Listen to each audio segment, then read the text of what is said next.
Hi folks, this is the Thrifty Gamer 83 bringing you a retro review of Yars' Revenge for the Atari Flashback 2. I really enjoyed Yars' Revenge. It was a great game.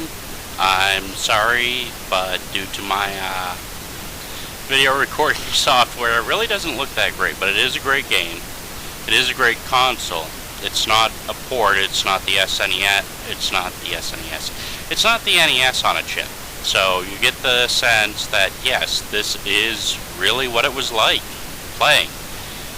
And it really was a fun game to play. I do apologize again for the video quality. It just so happens that it appears as though the EasyCap does not play friendly with the Atari Flashback 2. I really enjoyed the fact that Yars' Revenge is a very good and well-maintained Atari game. The Flashback 2 captures the nail-biting tension. Unfortunately, you will also hit yourself when you are powering up the Zorlon cannon to use against Q-Tile, but I guess that's all a part of the difficulty of the game. It is, always has been, one of the all-time favorites of mine. It really doesn't get the just credit it deserves, but a lot of games, I feel, even today in first-person shooters, do use the respawn qualities. They do use the safety zone qualities. And it's what makes Howard Scott Warshaw's Yars' Revenge transcend from being a simple yet complex Atari game. The Atari Flashback 2 is a great system, bar none. I don't agree with emulation, I don't agree with porting. I've always liked the classics. The classic in this sense, aside from the sounds, all you'll hear are blips and beeps and boops and boos and all that type of stuff. But it's really a fun game. It's really a game people should give a chance to. I really enjoy Yars' Revenge. I cannot say enough. But the difficulty level, there is no such thing as an easy difficulty with Yars' Revenge. I enjoy that, though. I enjoy an old-fashioned game which doesn't really try to one-up itself, or try with new age graphics and variants to be just so toned down that it's not even close to the source. I think that's what happened with the first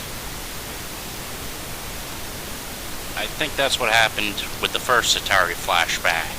I think they wanted something that could appease gamers of all ages, and unfortunately, Atari games are not meant to appease. Atari games are meant to be frustratingly, nail-bitingly hard.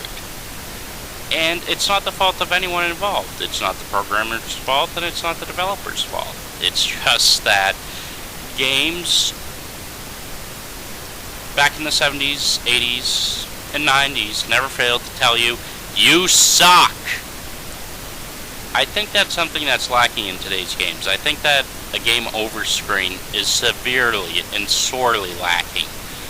In playing Zelda for the NES Virtual Console, it is still hard, and it is still Nintendo.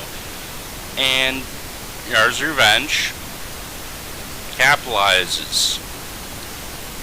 And I know Atari didn't quite survive the 80s game crash, but with the Atari Flashback consoles, you get a great little console that's well worth the money. This one was donated to the show for $10, and it is a game that definitely demands patience, that definitely demands trying, that definitely demands the fact that you don't shoot yourself with the Zorlon cannon and timing a shot meant for Q-Tile. It's hard, but it's satisfying. And it's not really so much of programmers and creators wanting to give you the edge, wanting to give you an easy difficulty. Games are not meant to be like that. I think it's really something the Atari Flashback 2 does well, in the fact that it's not a port. So it's not going to be the NES on a chip. It really is a great game.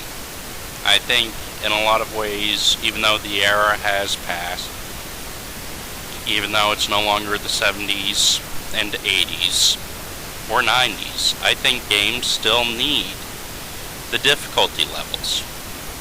If they had the difficulty levels and timing of Yar's Revenge, instead of being able to have something like a Game Shark or a Trainer, then games would be massively more complex, in my belief. And as simple as Yar's Revenge is, it's still true to the formula. It's still true to the Atari unabashed difficulty level. The Atari Flashback 2, in my mind, I'm looking forward to playing more of the games.